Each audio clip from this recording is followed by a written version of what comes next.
Start करते हैं।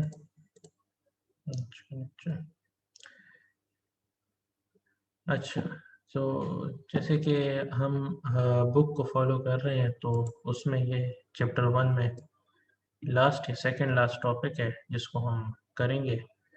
इसमें से कुछ चीज़ें पहले भी हो चुकी हैं, लेकिन उस वक़्त हम बुक को फॉलो नहीं कर रहे थे, तो अब ये ज़रा रिपीट होंगी, लेकिन अच्छे ये चीज़ें इंपॉर्टेंट है, कुछ बेसिक डेफिनेशंस है और टर्मिनोलॉजी, तो ये इससे आप लोगों की रिविज़न भी हो जाएगी। तो इसमें फर्स्ट टर्मिनोलॉजी जो यूज़ होती है जो वो है साइकिल। साइकिल क्या है? तो जो उसकी डेफिनेशन है वो है the movement of a vibrating body from its undisturbed position और equilibrium position to its extreme position in one direction and then to the equilibrium position then to its extreme position in the other direction and back to the equilibrium position is called a cycle of vibration, a cycle of motion। ठीक है, तो graph में आप देख रहे हैं, ये जो आपको दिखा रहा हुआ है ये है एक साइकिल ऑफ मोशन। ठीक है, इसमें यही डेफिनेशन के मुताबिक कि ये शुरू होता है एक उस पोजीशन से, जैसे कि ये लाइन आपके पास है, ये लाइन जो है आगे तक, ये लाइन आपके पास क्या है, ये आपके पास अनडिस्टर्ब या इक्विलिब्रियम पोजीशन, इसको मैं कह सकता हूँ इस लाइन को। ठीक है, अनडिस्टर्ब या इक्विलिब्रियम पोजीशन। तो ये स्टार्ट होता है अनडिस्टर्ब पोजीशन से, फिर जाता है एक्सट्रीम पोजीशन मतलब मैक्सिमम पोजीशन पर, एक डायरेक्शन में जाता है, फिर वापस आता है अपनी इक्विलिब्रियम पोजीशन पे। ठीक है, फिर जाता है मैक्सिमम पोजीशन पे दूसरी डायरेक्शन में, और फिर वापस आता है इक्विलिब्रियम पोजीशन में। तो ये मेरे पास क्या है, साइकिल की डेफिनेशन है। This is one cycle of motion. अच्छा, मूविंग ऑन, ये तो इजी था, ये तो मेरे ख्याल में क्लियर हो गया होगा साइकिल ऑफ मोशन क्या होता है। नेक्स्ट हमारे पास है एम्पलीट्यूड। अब क्या है एम्पलीट्यूड, तो सबको मालूम ही होगा, लेकिन ये दफा फिर देख लेते हैं। The maximum displacement of a vibrating body from it's equilibrium position is called the amplitude of vibration.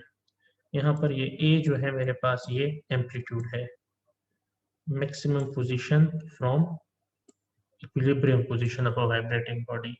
ठीक है, कोई भी वाइब्रेटिंग बॉडी हो, ठीक है, उसकी ये उसका अगर ग्राफ बनता हो, तो ये जो ए डिस्टेंस है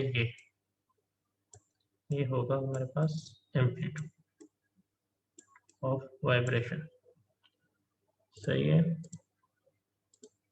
ओके, आगे जाते हैं। अच्छा, नेक्स्ट हमारे पास टर्मिनोलॉजी जो है होता है पीरियड ऑफ ऑसिलेशन। तो पीरियड ऑफ ऑसिलेशन क्या है कि it is the time taken to complete one cycle of motion is known as period of oscillation और टाइम पीरियड।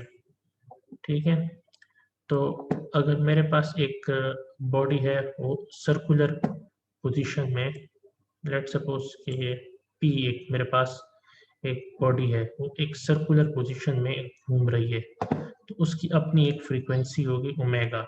ठीक है, तो इसको मैं टाइम के साथ कैसे ऑर्गेनाइज कर सकता हूँ, टाइम पीरियड के साथ कैसे इसको रिलेट कर सकता हूँ कि वो एक जो कंप्लीट साइकिल ऑफ मोशन। ठीक है, अब जब सर्कल में एक कंप्लीट साइकिल ऑफ मोशन, आपको पता है सर्कल का जो सरकमफ्रेंस होता है, या वो सर्कल का जो वो होती है, क्या कहते हैं, जो एक कंप्लीट सर्कल आपको 2 पाई रेडियन रोटेशन प्रोवाइड करता है, या 360 डिग्री। ठीक है, तो एक टॉ कह देता हूँ या टी कहते हैं आप इसको, जो भी आप कहना चाहें, टाइम पीरियड के लिए वो होगा कि उसने एक सर्कल ने 2 पाई का डिस्टेंस कितने फ्रीक्वेंसी के साथ तय किया है। तो ये बेसिकली इसका जो है फार्मूला है कि 2 पाई का डिस्टेंस है, एक सर्कुलर बॉडी जो सर्कल में रोटेट कर रही है, वो कितने फ्रीक्वेंसी के साथ 2 पाई का डिस्टेंस तय कर रही है, तो उसको हम कह देंगे टॉ। और वो उसको हम कह देंगे टाइम पीरियड, ठीक है। दूसरा, और अगर लीनियर फ्रीक्वेंसी की आप बात करें, एक तो होती है सर्कुलर फ्रीक्वेंसी, वो हम आगे जाके देखेंगे, या एंगुलर फ्रीक्वेंसी। और अगर लीनियर फ्रीक्वेंसी के साथ आप टाइम पीरियड को रिलेट करें तो वो आप लोगों ने पता है, वो है 1/f, ठीक है। ये 1/f है। और जब आप सर्कुलर में बात करते हैं तो 2π/ω, यहाँ पे है tau 1/f, ठीक है।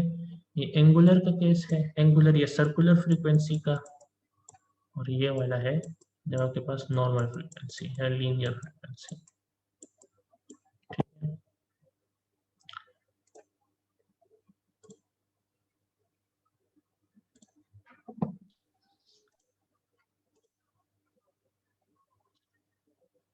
नेक्स्ट आपके पास आ जाता है फ्रीक्वेंसी, ठीक है। वही चीज़ है दोबारा, वही बात जो पिछले में की थी। फ्रीक्वेंसी क्या है? The number of cycles per unit time is called the frequency of oscillation, और सिंपली द फ्रीक्वेंसी, ठीक है। तो फ्रीक्वेंसी आपको पता है होता है 1/टाइम पीरियड। जी सर। सर आपकी आवाज नहीं आ रही। अच्छा अच्छा, हेलो, अब आ रही है? मैंने माइक करीब कर लिया। जी सर, आवाज आ रही है सर। ओके ओके, अच्छा आवाज आ रही है, चलो सही। सबको आ रही है आवाज? Yes sir. ओके, सही है। 1/टाइम पीरियड है फ्रीक्वेंसी, 1/टाइम पीरियड हो गया। और टाइम पीरियड का फॉर्मूला पिछले स्लाइड से अगर हम देख ले तो वो था 1/2π/ω।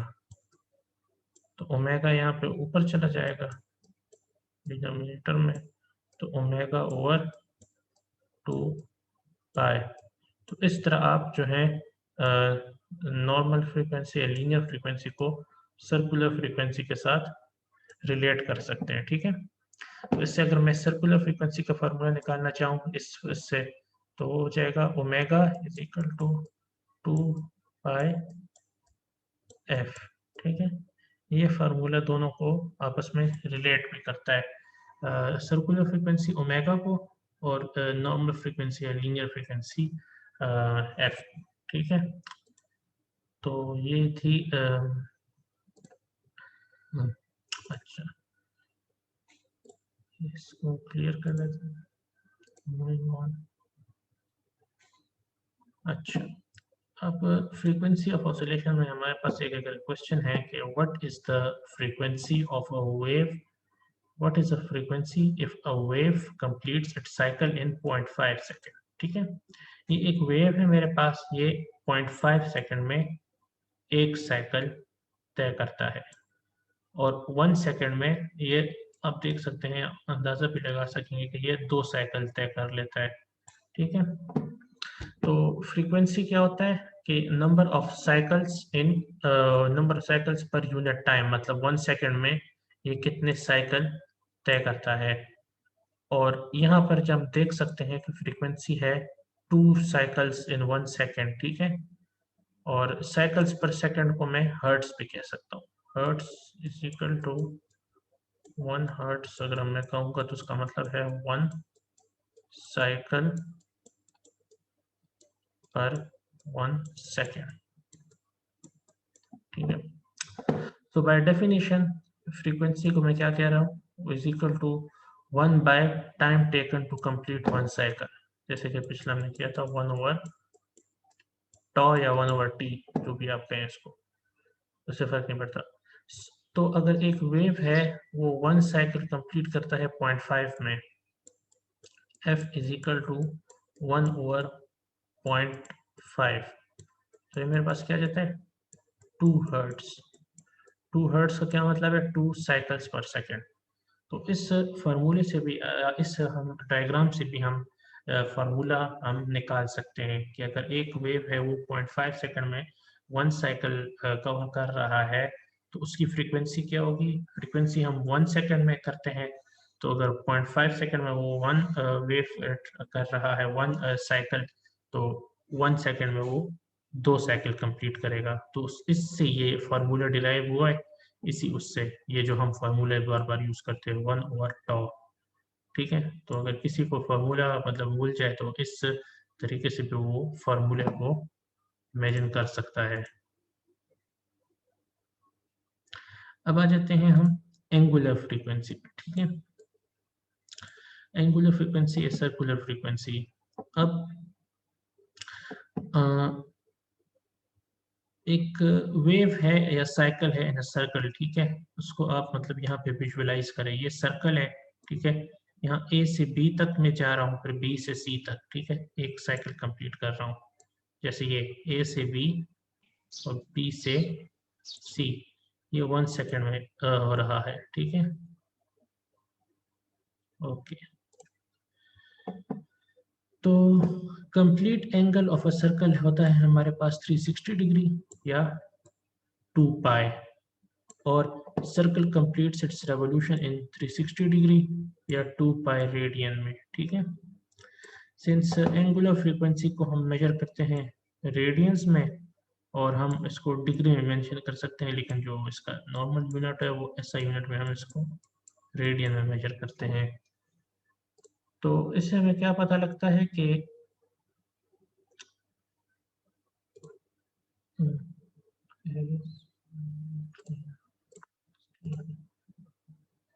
इससे हमें ये पता लगता है कि एंगुलर फ्रीक्वेंसी हमारे पास क्या होता है।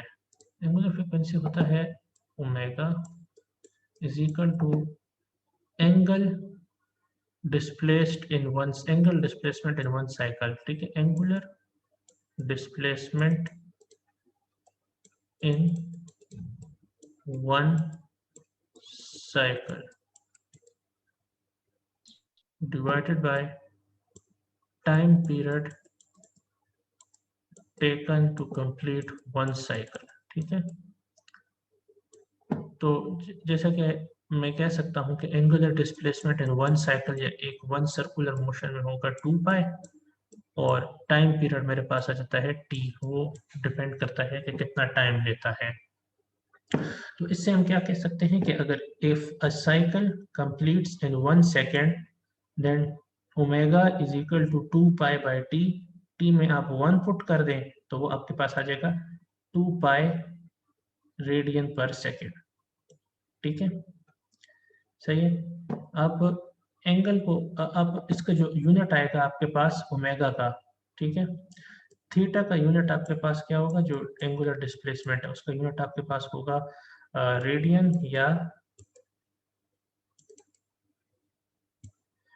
होगा या होगा डिग्री, ठीक है। और ओमेगा क्या होगा आपके पास, रेडियन पर सेकेंड या डिग्री पर सेकेंड, ठीक है। तो ये जो पीछे था ये एंगुलर फ्रीक्वेंसी नहीं था, ये एंगुलर डिस्प्लेसमेंट है, ठीक है। या अगर हम एंगुलर फ्रीक्वेंसी की बात करें तो ये रेडियन पर सेकेंड होगा, ये डिग्री पर सेकेंड, ठीक है। यहाँ पे कंफ्यूज होना सही। तो अगर हम कहें यहाँ पर कि आपके पास ओमेगा है तो क्या है 2 पाई बाय टी, तो अगर आपके पास टी 1 है तो आपके पास ओमेगा आ जाएगा 2 पाई रेडियन पर सेकेंड, ठीक है। और इस केस में फ्रीक्वेंसी क्या होगी, लीनियर फ्रीक्वेंसी। अगर आपको मैं कहता हूं कि एक सर्कल कंप्लीट करता है टाइम जो उसका 1 सेकेंड है, ठीक है। एक सर्कल का जो वो करता है अपना साइकिल वो 1 सेकेंड में कंप्लीट करता है, तो अगर मैं आपसे कहूँ ओमेगा इसका फाइंड करें और फ्रीक्वेंसी इसका फाइंड करें, तो आप क्या करेंगे कि एफ को आप इस तरह फाइंड कर दें 1 ओवर टी से या 1 ओवर टॉ से, जो भी आप लिखना चाहें, तो यह आ जाएगा 1 हर्ट्ज, ठीक है। और ओमेगा क्या है आपके पास 2 पाई बाय टी, तो ओमेगा आ जाएगा 2 पाई रेडियन पर सेकेंड, ठीक है। तो इसका मतलब है कि 1 हर्ट्ज आपके पास इक्विवेलेंट है 2 पाई रेडियन पर सेकेंड, ठीक है। तो 2 pi radian of second case of 1 hertz frequency because 1 cycle completes in 1 second, ठीक है। सिमिलरली अगर एक साइकिल 0.5 में करता है तो आप अगर t को 2 ले लें, 2 सेकेंड, ठीक है, तो ओमेगा आपके पास आ जाएगा 4 पाई रेडियन पर सेकेंड। वो किस तरह आएगा कि 2 पाई बाई टी है, जैसे कि यहाँ पर है, तो हो जाएगा 2 पाई बाई 0.5, तो आ जाएगा 4 पाई रेडियन पर सेकेंड। और ये और इसकी मैं फ्रीक्वेंसी निकालूं तो वो होगा 2 हर्ट्ज, ठीक है। सही, ओके, सॉरी t.5 है यहाँ पर, 2 सेकेंड नहीं है, 0.5 सेकेंड, ठीक है। तो ये पता लग रहा है कि जिस तरह मैं टाइम कम करता जा रहा हूँ, टाइम, ठीक है, जिस तरह कम करता जा रहा हूँ टाइम पीरियड, तो उतनी ज़्यादा उसकी फ्रीक्वेंसी या एंगुलर फ्रीक्वेंसी या उसकी जो लीनियर फ्रीक्वेंसी है वो उसकी इंक्रीज होती जाएगी। जैसे कि यहाँ पे आप देख सकते हैं कि अगर आपके पास 1 हर्ट्ज फ्रीक्वेंसी है तो आपके पास जो ओमेगा है वो 2 पाई रेडियन पर सेकेंड है, 2 हर्ट्ज पे 4 पाई, 3 हर्ट्ज पे 6 पाई, 4 हर्ट्ज पे 8 पाई। और ये फार्मूला जो पीछे मैंने आपको डिराइव करके भी बताया था और निकाल के भी बताया था, तो ये बेसिकली इन दोनों का आपस में रिलेशनशिप है, ठीक है, कि ये हर्ट्ज को रेडियन पर सेकेंड में कन्वर्ट करने का या इन दोनों का आपस में रिलेशन जो है वो इस तरह आएगी।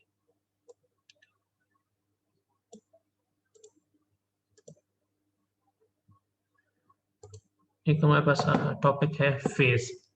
फेज में ये होता है कि जैसे कि अगर मैं एक नॉर्मल मेरे पास साइन वेव है, उसको मैं लिखता हूँ ए साइन